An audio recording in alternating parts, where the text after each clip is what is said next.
Može li studentski život biti barem malo jednostavniji? Može. Doduše, nitko ne može polagati ispite umjesto vas.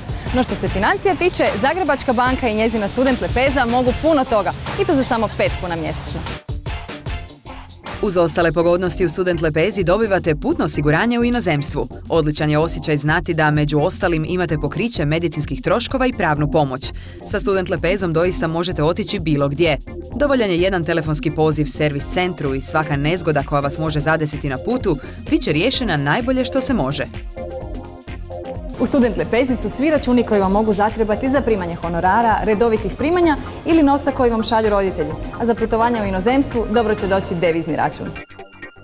Svojom Maestro karticom možete sigurno kupovati na internetu. Poslovnicu banke ne morate ni vidjeti. Internetskim bankarstvom e-zabom i bankarstvom putem mobitela m-zabom možete sve. Uvijek ćete znati što se događa na vašim računima, možete plaćati, prebacivati novac i to u hodu ili u miru svoje sobe, kada to vama odgovara. Primate li redovita primanja na tekući račun, dobivate i dopušteno prekoračenje po računu, te praktičnu mogućnost obročnog plaćanja Maestro karticom bez ikakvih kamata i naknada.